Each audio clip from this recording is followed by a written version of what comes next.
오늘의 주요 뉴스입니다. 청와대가 문재인의 사위 서모 씨가 태국 저가항공사 타이스타 고위 간부로 재직했었다는 증언 보도와 관련해 대통령 가족의 개인 신상과 관련해서는 언급해드릴 사안이 아니라는 생각이라고 말했습니다. 앞서 곽상도 국민의힘 의원은 항공업 경력이 없는 서 씨가 어떻게 타이스타의 전무이사로 취업했는지 조사해봐야 한다고 이 문제를 공론화시킨 바 있습니다. 최근 나돌고 있는 소문에 의하면 문다혜가 남편과 이혼했다는 소문이 파다하죠. 혹시 이 부분이 알려질까봐 청와대가 반박을 더욱 적극적으로 못하는 건 아닌지 의심됩니다. 고려대학교 로고에 조민의 얼굴을 합성한 조려대 로고가 대학 커뮤니티에 등장했습니다. 고려대 일부 학생들이 조민과 고려대를 합쳐 풍자해 조민의 입학 취소를 요구한 것입니다. 조민 얼굴 아래에는 고려대학교 개교연도인 1905 대신 조민 스펙 논란이 불거진 해인 2019 숫자로 대신했습니다. 부산대보다 더 먼저 다닌 학교인 고려대의 조치가 늦어지고 있는데 고려대는 학생들 화딱지 더 키우지 말고 입학 취소를 후다닥 결정하길 바랍니다.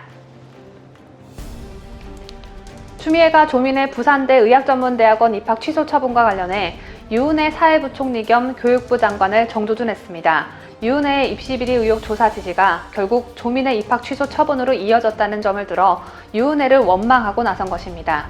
법무부 장관과 교육부 장관으로 문재인 정부 내각에서 한솥밥을 먹었던 사이지만 조국인의 문제로 갈라진 모양새인데 입시비리 조사 지시를 내린 게 뭐가 잘못이냐고, 할 일을 했을 뿐인데 왜 그렇게 노발대발하냐고 유은혜가 추미애에게 대들어서 이판사판 제대로 한번 싸워보길 바랍니다. 곽상도 국민의힘 의원이 조민의 입학 취소 결정에 환영하면서 조국의 서울대 교수직 유지 문제도 해결하겠다고 밝혔습니다.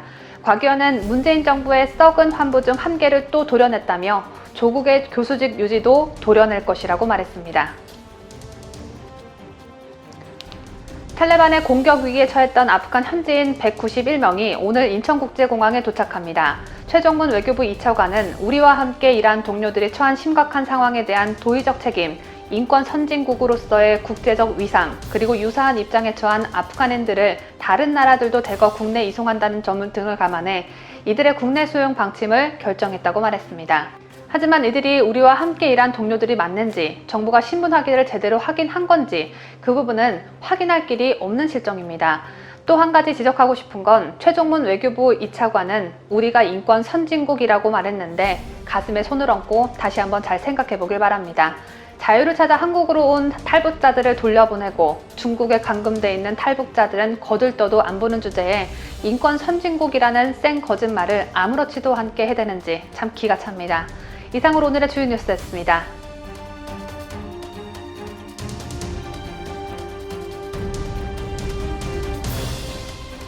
오전 7시에 7가지 소식을 전해드리는 뉴스탑 7, 지금 바로 시작합니다.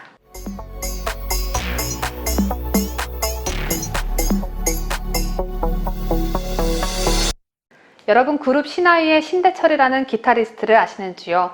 신대철은 락의 대부로 불리는 가수 겸 작곡가 신중현의 아들이기도 한데 이런 신대철에게 여권 유착 논란이 불거졌습니다.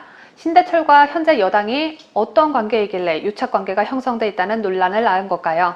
출자금을 내면 정식 조합원이 될 수 있는 바른음원 협동조합이 박원순 전 서울시장이 건립한 문화시설 플랫폼 창동 6일의 최대 입주 기한이 3년임에도 5년간 공짜로 상주하는 것으로 드러났는데 바른음원 협동조합의 이사장이 바로 신대철입니다.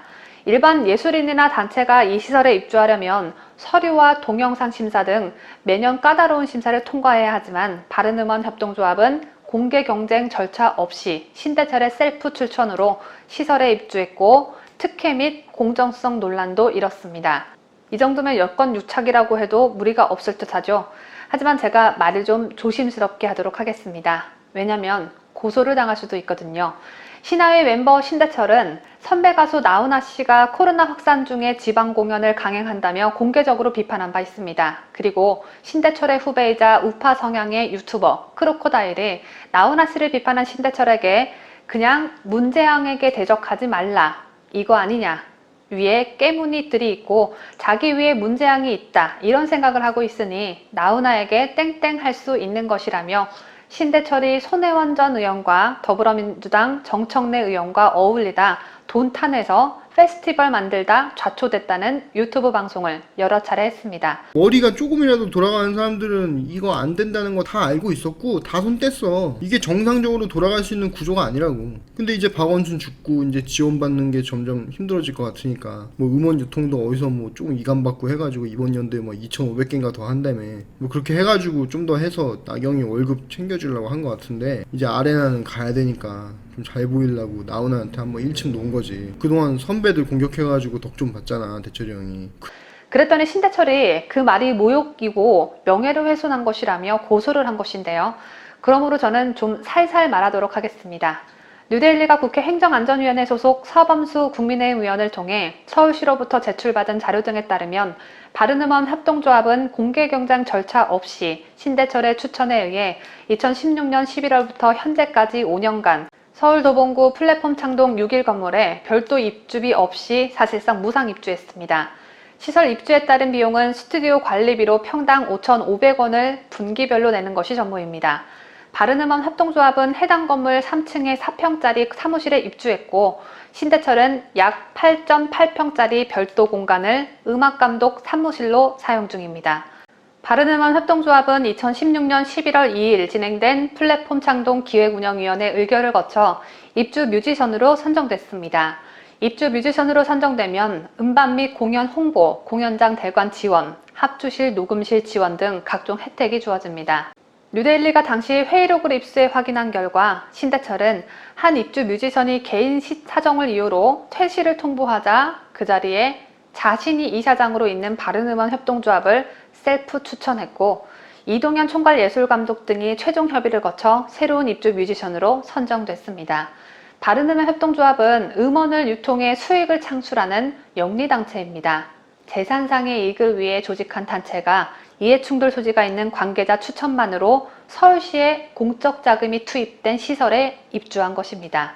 플랫폼 창동 내부 운영 규정에 따르면 기업단체 및 개인 입주자를 선발할 때 홈페이지 공모, 심사위원 평가, 사정회의 뮤지션 선정, 발표 절차를 거치게 돼 있습니다. 특히 입주 기한은 최대 3년으로 명시됐습니다.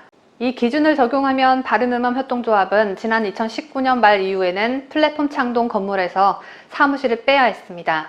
녹음실 운영단체 자격으로 입주한 2018년 1월을 기준으로 해도 최대 입주 기한 3년을 넘겼습니다. 그런데도 바른음원 협동조합은 매년 수의 계약을 통해 입주를 연장했고 유지보수비 명목으로 2020년 880만원, 2021년 990만원의 시 예산까지 지원받았습니다. 뿐만 아니라 신대철 본인도 2016년부터 올해까지 음악감독 자문료로 매월 100만원씩 총 6,700만원을 받았습니다. 뉴데일리가 신대철에게 의견을 묻기 위해 수차례 전화했지만 신대철은 전화를 받지 않았고 문자 메시지에도 답변이 없었다고 합니다. 고 박원순 서울시장 등 여권 정치인들과의 유착 의혹에 대해 신대철의 속 시원한 해명 내지는 반박을 듣고 싶습니다.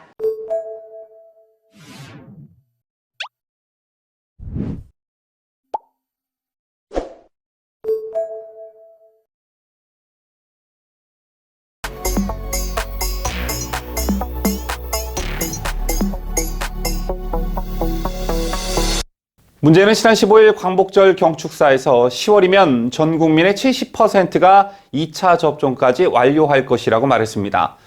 코로나 위기가 안정적으로 극복되고 있다면서 집단 면역 목표를 당초 11월에서 한 달 앞당기겠다는 것이었는데요. 문제는 이 같은 발언이 있고 난 뒤 이는 현실과는 동떨어진 장밋빛 전망이다라는 비판이 잇따랐습니다. 백신 수급 상황에 따라 정부의 접종 계획은 오락가락하고 있고 백신을 맞고 부작용이 생겨도 정부가 적극적으로 나서 책임지지 않는 일이 종종 발생하면서 젊은 층들을 중심으로 부작용을 우려해 접종 자체를 꺼리고 있기 때문입니다. 이런 가운데 전문가들을 중심으로 기존 방역 체계의 핵심인 사회적 거리 두기는 한계에 이르렀다는 지적이 적지 않게 나오고 있는데요. 지금 서울과 수도권을 비롯한 적지 않은 지역이 4단계, 이 밖의 비수도권 지역도 3단계를 지속하고 있지만 아무리 거리두기 단계를 상향 조정해도 가장 중요한 이동량 감소에는 뚜렷한 영향을 주지 못한다는 연구 결과도 나온 바 있습니다. 코로나19의 1차와 2차 유행 때는 거리두기 상향 조치에 따라 이동량이 감소했지만 3차와 4차 때는 거의 변화가 없었다는 것인데요. 여름 휴가철을 감안하더라도 최근 이동량이 아예 팬데믹 이전 수준으로 돌아갔다는 사실이 확인이 된 것인데, 이는 코로나와 함께 사는 법을 택해야 한다는 위드 코로나로 전환의 불가피성을 보여주는 대목이라 할 수 있습니다. 또 자영업자들은 그야말로 벼랑 끝으로 내몰려 하루도 버티기 어려운 상황이 전개되고 있는데요. 방역과 경제라는 두 마리 토끼를 다 잡을 수 없는 만큼, 또 어떤 수를 쓰더라도 감염 확산을 막기 힘든 만큼 위중증 환자를 줄이고 치명률을 낮추는 데 무게중심을 둬야 한다는 목소리가 힘을 얻고 있습니다. 백신에 대한 논란은 많지만 현재로서 최상의 방역은 당연히 백신 접종률을 높이는 것이죠. 이런 맥락에서 2차까지 백신 접종을 다 마친 사람의 비율이 94%에 달하는 집단이 있는데 바로 군대입니다. 다음 주부터 일부 부대를 시작으로 장병들이 순차적으로 마스크를 벗게 된다는 소식이 있었는데요. 훈련 때는 물론 실내에서도 마스크를 쓰지 않고 부대 회식에서는 인원 제한이 사라진다고 합니다. 백신을 다 맞은 사람의 비율이 94%를 넘는 군에서 시범적으로 코로나 이전처럼 지내보겠다는 것인데, 정부는 그 경과를 살펴본 뒤에 우리 사회 전체에 적용하는 방안을 검토한다는 계획입니다. 보도에 강추천 기자입니다. 지난 6일 기준으로 우리 군장병 55만 명 중 94%인 52만 명이 백신 2차 접종까지 마쳤습니다. 항체 형성 기간인 2주가 지난 20일부터 접종자들은 사실상 집단 면역 단계에 접어들었다고 군은 판단하고 있습니다. 많게는 하루 수십 명씩 쏟아지던 신규 확진자 숫자도 제로에 가깝습니다. 이에 따라 국방부와 질병청이 협의해 장병 생활을 코로나 이전으로 정상화한 뒤 그 경과를 살피는 집단 면역 정책 실험을 진행하기로 했습니다. 국방부 고위 관계자는 언론과 통화에서 각 군이 심원 부대를 선정해 다음 주부터 장병이 영내에서 마스크를 벗도록 할 것이라며 이후 마스크를 착용하지 않는 부대를 점차 확대할 계획이라고 밝혔습니다. 시범 부대 장병은 사격을 비롯한 모든 훈련과 축구, 구보 같은 체육 활동은 물론이고 생활관에서도 마스크를 착용하지 않습니다. 또 단결 행사, 즉 회식도 부대 안에서는 인원수 제한이 사라집니다. 온라인으로만 허용하던 종교활동의 경우 부대 내 절과 성당, 교회를 직접 찾아갈 수 있고 대면 회의도 재개됩니다. 다만 휴가 복귀 후 격리 외부인 출입 최소화 조치는 유지할 것으로 알려졌습니다. 군과 방역당국은 이번 정책 실험 결과를 정밀 분석해 전 국민이 집단 면역 단계로 접어들었을 때 국민 생활 정상화 범위를 결정하는 데 활용할 방침인데, 이에 대한 비판 여론도 만만치 않은 상황입니다. 생떼 같은 자식들을 왜 실험 대상으로 삼느냐는 비판과 함께 코로나에 안 걸린 사람들끼리 외부 통제하면서 모여 생활하는데 백신의 효과라고 평가를 할 수가 있을까라는 의구심을 나타낸 네티즌도 있었고, 청와대에서 먼저 솔선수범을 보이라고 일침을 가하는 네티즌도 있었습니다. 자유대한민국을 수호하는 유대배 강추천입니다.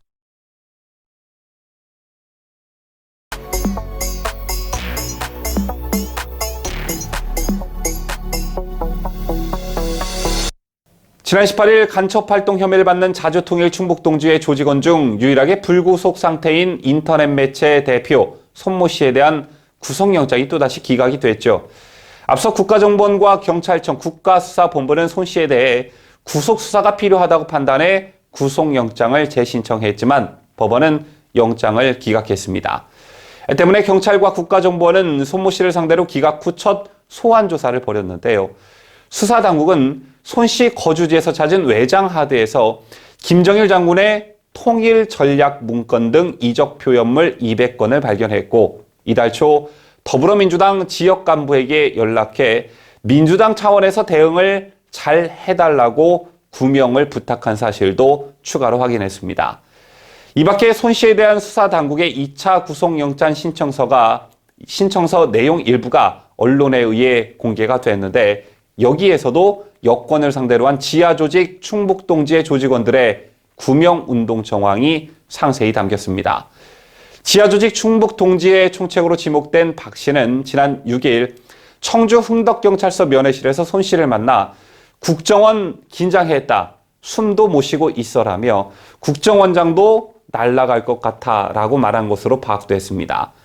수사당국은 손 씨가 지난 3일에서 9일까지 매일 한두 차례 구속된 박 씨를 지난 5일과 7일에는 또 다른 피의자 윤모 씨를 면회하면서 이와 같이 수사 관련 대응 방안을 논의했다고 보고 있는데요. 2차 영장 신청서에 따르면 손 씨는 지난 3일 오전 박 씨와 면회하면서 김 목사가 여론전을 빨리 해야 된다고 한다고 하자 박 씨는 보도자료도 링크해서 뿌려라. 국가보안법 폐지 전면으로 삼아야 한다. 국정원 경찰 조사 거부할 것이고 재판도 다 거부하겠다. 판사 개 XX야 라고 답한 것으로 알려졌습니다. 또 박 씨는 같은 날 오후에도 면회온 손 씨에게 국제인권단체 민원 좀 넣고 외신 기자들 전했으면 좋겠다. 교황 등 이런 사실 알려달라고 하고 라며 시민사회단체 등 면회 오라 해 청와대 인권위에도 공식 요청하라고 지시했다고 하는데요.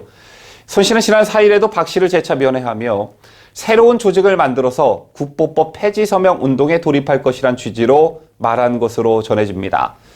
손 씨는 이어 지난 5일 지난해 4.15 총선을 앞두고 면담했던 당시 더불어민주당 충북도당 관계자에게 전화를 걸어 휴대전화를 압수당했는데 이 사건 관련해 민주당 차원에서 대응을 잘 해달라고 요청했고 이에 해당 관계자는 이 문제에 대응하는 건 우리 당에서 알아서 하는 거니까 더 이상 말하지 말라고 화를 내며 끊은 것으로 전해집니다.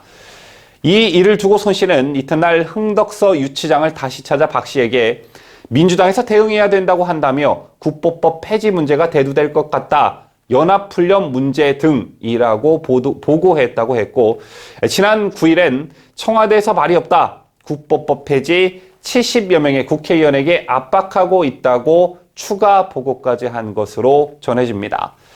이 밖에도 2차 영장 신청서엔 손 씨가 지난해 10월 20일 박 씨, 윤 씨, 또 다른 피의자 박모 씨와 함께 국회 외교통일위원장실을 방문해 송영길 당시 외교위원장을 약 27분간 면담한 내용도 포함이 됐습니다. 이후 윤 씨가 관련 내용을 북한에 보고했고 북한 문화교육국이 지난해 11월 5일 윤 씨에게 충북둥지의 보고를 접수하고 북한에서 진지한 협의를 진행했다는 회신을 보내왔다는 내용도 함께 적시되어 있었습니다.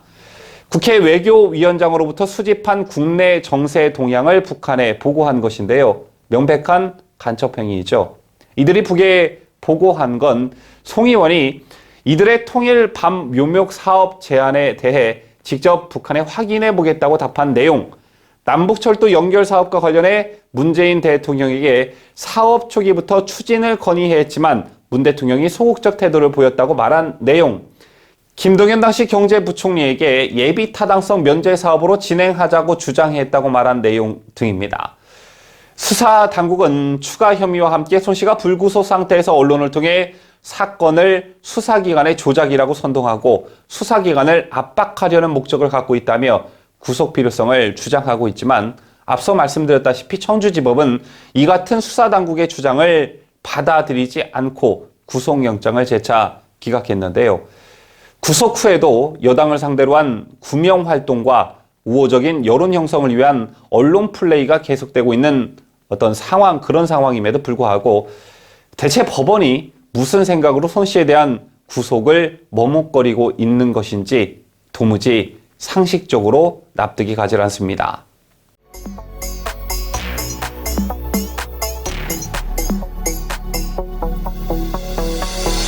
얼마 전 부인상을 당해 주위의 안타까움을 자아냈던 국민의힘 곽상도 의원이 문재인과 그 찌끄레기들을 상대로 손해배상 청구 소송을 제기했었는데 그 재판이 어제 처음으로 열렸습니다. 곽 의원이 청와대의 정치적 수사로 명예를 훼손당했다며 문재인 등 8명을 상대로 소송을 낸 지 5개월 만입니다.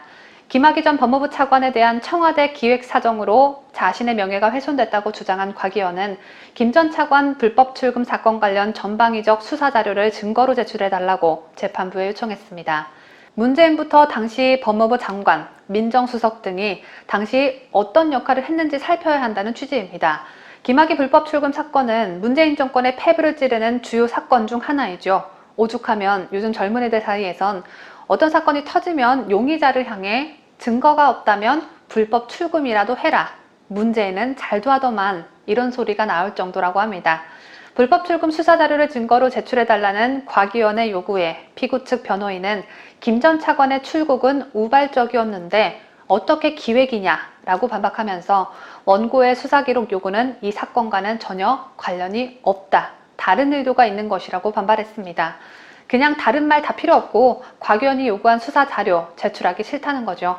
서울중앙지법 민사합의 14부 김종민 부장판사는 곽 의원이 문재인과 조국 전 청와대 민정수석, 이광철 전 청와대 민정비서관, 박상기 전 법무부 장관 등을 상대로 제기한 소송의 첫 변론기일을 열었습니다. 민사소송의 변론기일에는 당사자가 출석할 의무가 없습니다. 하지만 곽상도 의원은 이날 직접 법정의 모습을 드러냈습니다. 반면 의사 자격 박탈의 고졸 위기를 맞은 조민의 아버지 조국, 그리고 나머지 피고소인들 모두는 법정에 출석하지 않았고 소송 대리인만 출석했습니다. 곽 의원은 재판에서 발언권을 얻어 기획사정이라고 하는 것은 청와대가 큰 틀을 짜서 각 부처나 고위공직자에게 업무를 떠맡겼다는 것이라며 이규원 검사에 대한 수사를 못하게 제지까지 하는 과정이 모두 불법 행위의 연속이다라고 말했습니다. 곽 의원 측은 김학의 전 법무부 차관의 불법 출국 금지 사건과 관련해 청와대가 개입했는지 따져봐야 한다며 검찰과거사위원회 진상조사 보고서 2019년 3월 18일자 박상기 당시 법무부 장관이 문재인에게 보고한 문건 등을 증거로 신청했습니다. 이에 피고 측 대리인들은 불법 출국 금지나 기획사정 등 위법 행위가 일절 존재하지 않았다며 곽 의원 측 주장을 길이길이 날뛰며 부인했습니다. 조국 측 대리인은 기획사정이라는 것이 곽 의원이 민정수석에 있을 때 가능했을지 모르겠지만 조국 전 장관이 민정수석으로 있을 땐 가능하지도 않았고 생각하지도 않았던 것이라고 주장했습니다. 조국의 변호인이 한 말을 쉽게 풀어하자면 너라면 그렇게 했겠지만 나는 그렇게 할 생각도 못했어 라는 것입니다. 변호하는 수준이 참 유치찬란합니다. 곽 의원 측은 또 과거사조사위원회나 진상조사단의 근거는 법에 의해 만들어진 조사기관이 아니라 법무부 훈령에 의한 기관이라며 조사 자체가 위법하다고 주장했습니다. 이에 재판부는 과거사위원회가 과거의 잘못된 행태를 바로잡겠다는 의도는 있겠지만 법령 근거를 갖고 해야 하는 것이 아닌가 하는 의문을 품고 있다며 검찰과거사위원회의 위헌성, 위법성에 대해서도 따져보겠다고 밝혔습니다. 곽상도 의원은 2019년 3월 문재인이가 김 전 차관 사건에 대한 수사를 지시한 이후 과거 민정수석으로 근무할 당시 김 전 차관에 대한 경찰 수사에 외압을 행사했다는 의혹으로 수사선상에 올랐지만 무혐의 처분을 받았습니다. 곽 의원은 정치적 수사로 명예를 훼손당했다며 5억 원의 손해배상을 청구하는 소송을 올해 3월 냈습니다. 문재인 일당들에게 5억 원의 배상금을 꼭 받아내길 구독자 여러분과 함께 곽 의원을 응원합니다.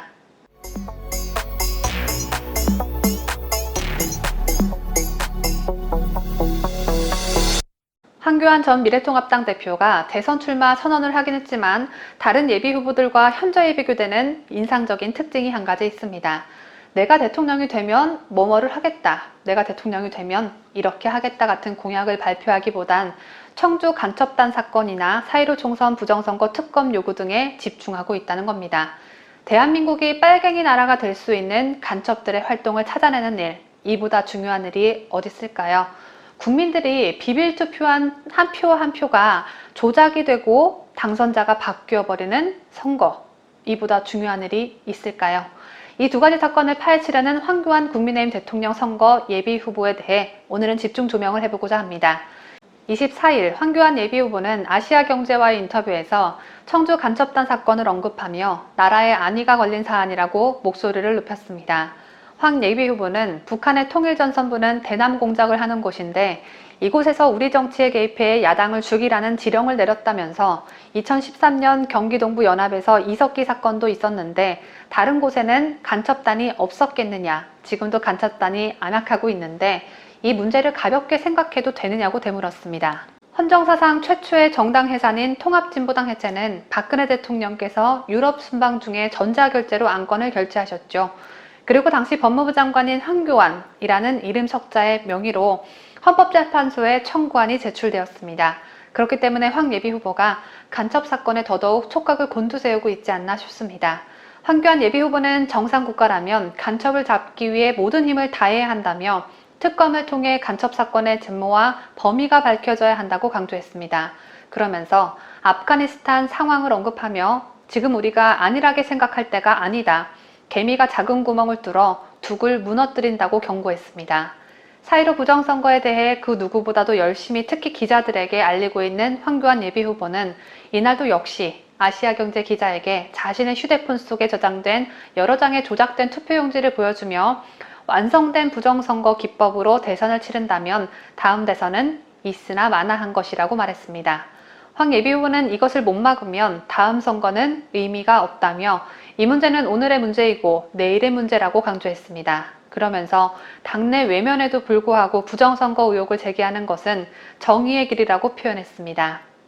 인터뷰 중에 황 예비후보는 과거에 황교안은 죽었다라며 이제 필요할 때는 과감하게 결단하고 동지들을 챙겨가는 황교안이 되겠다는 다짐도 밝혔습니다. 구태 정치를 바꿔보자고 생각했는데 정치는 현실이니 계속해 나가려면 함께할 동지가 필요하다고 말한 황 예비후보는 과거엔 개파를 구태 정치라 생각했지만 다시 태어난 황교안은 함께 일할 동지들을 찾아 나서겠다며 달라진 권력 의지를 드러내기도 했습니다.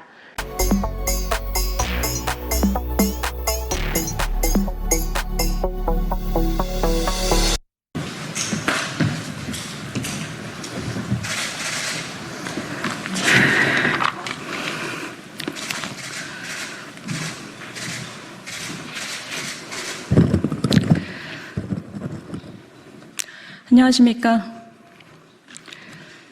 저희 아버님의 농지법 위반 의혹으로 국민 여러분께 심려를 끼치게 돼서 송구스럽습니다. 저희 아버님은 농사를 지으며 남은 생을 보내겠다는 소망으로 2016년 농지를 취득했으나 어머님 건강이 갑자기 악화되는 바람에 한국농어촌공사를 통해서 임대차 계약을 하셨다고 합니다. 저는 26년 전 결혼할 때 호적을 분리한 이유로 아버님의 경제활동에 대해 전혀 알지 못하지만 공무원 장남을 항상 걱정하고 조심해온 아버님의 평소 삶을 볼 때 위법한 일을 하지 않으셨을 것이라 믿습니다. 당에서도 이런 사실관계와 소명을 받아들여 본인과는 관계없는 일이라고 혐의를 벗겨주었습니다.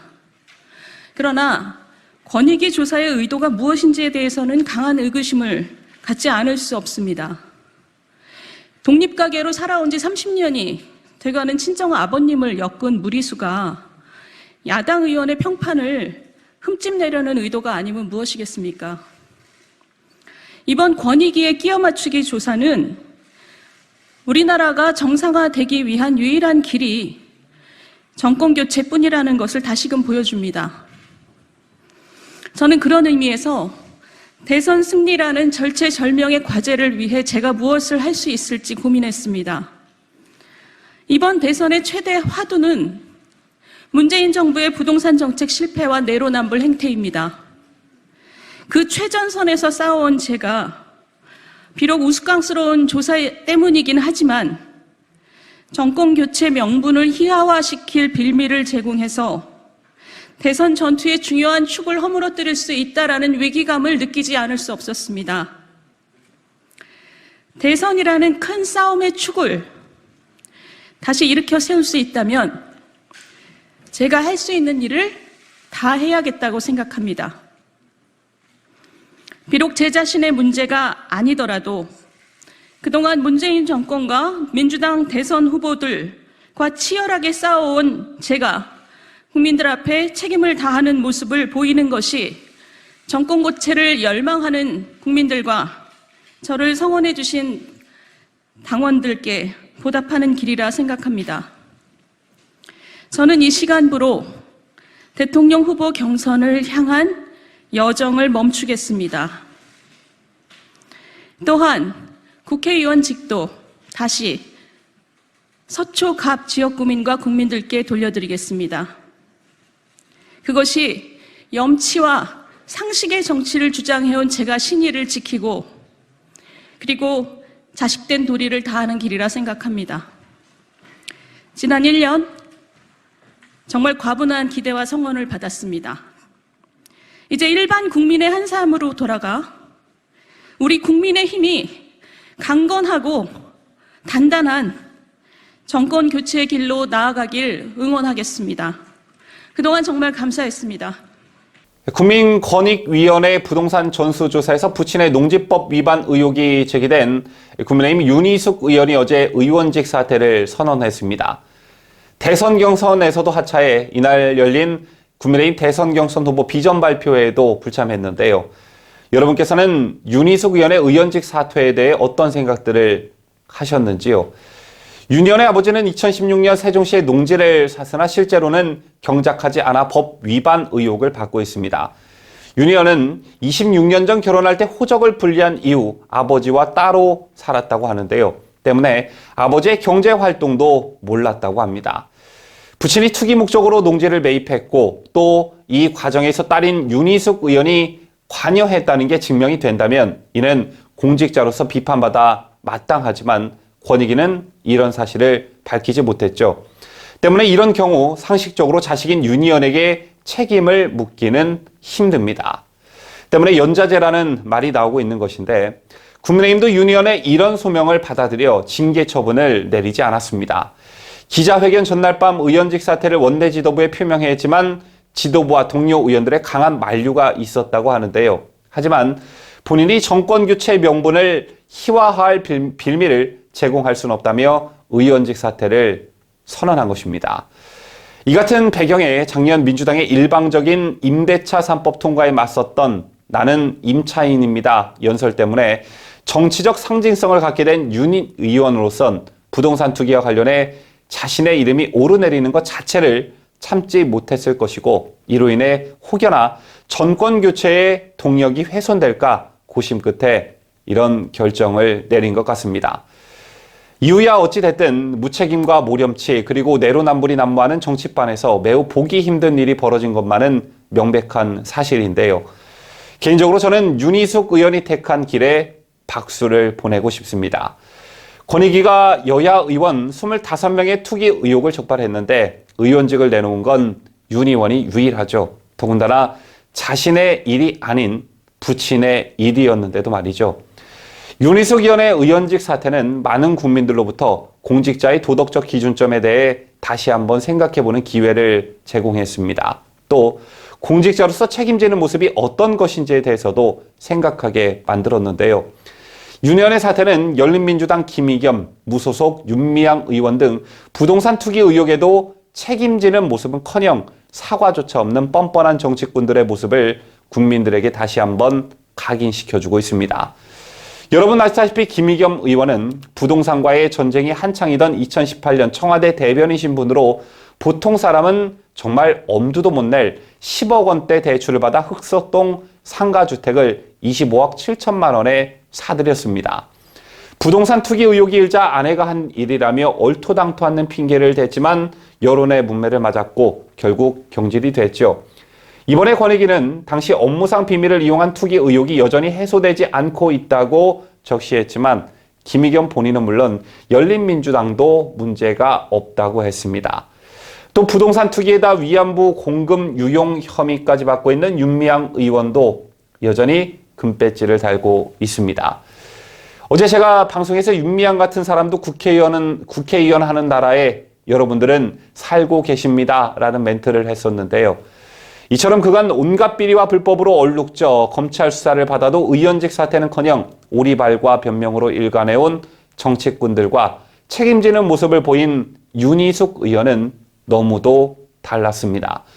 특히나 백신 초기 미약보로 국민들이 엄청난 고통을 받고 있는 와중에도 사과는커녕 자화자찬으로 일관하는 문재인 시대에 살고 있기 때문에 또 우리 장병들이 바다 위 뱃속에서 집단 코로나로 사경을 헤매고 있었음에도 문재인의 아이디어로 수송기를 급파했다고 홍보에 여념이 없는 그런 문재인 시대에 살고 있기 때문에 여기에 더해 건강보험 재정 악화 우려 속에서도 문재인 케어 홍보쇼에 여념이 없는 그런 문재인 시대에 살고 있기 때문에 윤희숙 의원의 이날 결단이 국민들로부터 많은 호응을 받고 있는 게 아닌가 싶습니다.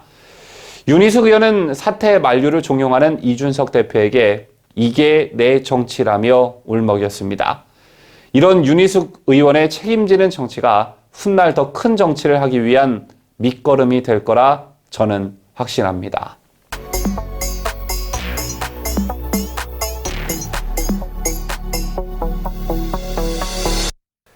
어제 제가 권익위의 국민의힘 소속 의원 및 직계 가족들에 대한 전수조사 결과 소식을 전해드리면서 의혹이 일고 있는 의원들의 거취 문제 등 처리할 건 빨리 처리하고 전선을 청와대로 옮겨가야 한다는 말씀을 드렸는데요. 윤 의원의 부친이 2016년 매입한 세종시 땅 약 3,200여 평이 문제가 됐죠. 이 땅은 논인데 직접 농사를 짓지 않고 인근 주민들에게 농사를 짓도록 한 정황이 드러나 농지법 위반 혐의가 있다고 권익위는 판단한 것입니다. 이에 대해 윤 의원은 지난 26년 동안 독립가게로 살아왔기 때문에 아버지의 경제활동은 몰랐다고 해명했는데요. 돌이켜보면 권익위가 국회의원 부동산 투기 의혹 조사를 하게 된 계기는 LH 사태였고 그 핵심은요, 업무상 취득한 미공개 정보를 이용한 부동산 투기였습니다.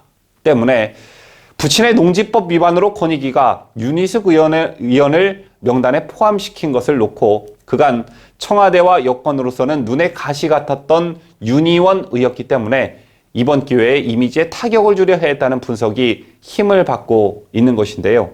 어쨌든 직접 농사를 짓지 않았다면 농지법 위반인데 이번 윤희숙 의원 사태로 문제인이 재소환되고 있습니다.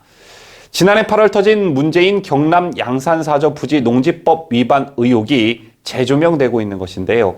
농지법 위반 의혹은 지난해 9월부터 문재인이 연계된 주요 의혹 중 하나였습니다.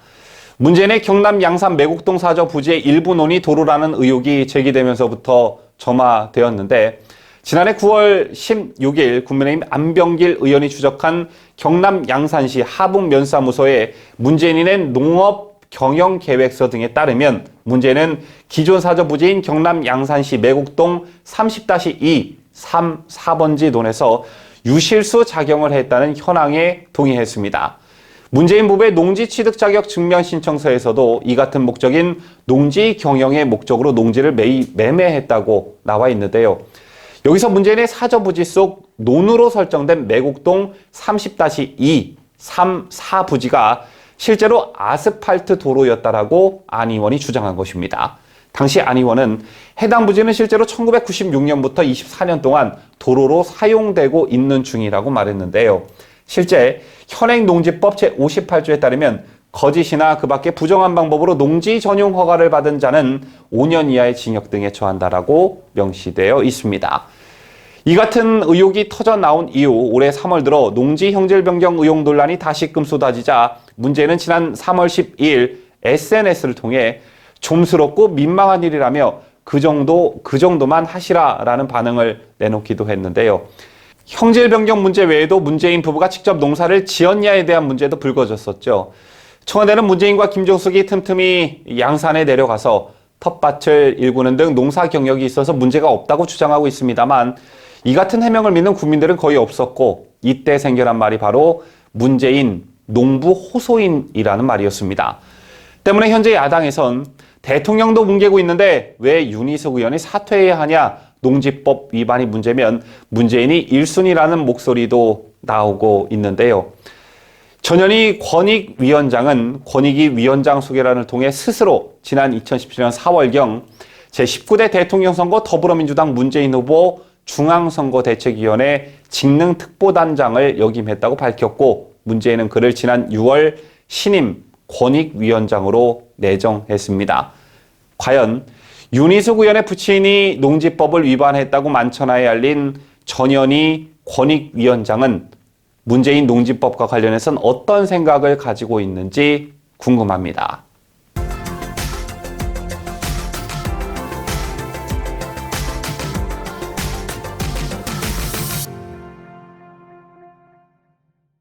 이상으로 저희가 준비한 뉴스를 모두 마치도록 하겠습니다. 구독자 여러분 모두 즐거운 하루 맞이하시고요. 저는 내일 더 알찬 모습으로 이 자리에서 여러분들을 기다리고 있겠습니다.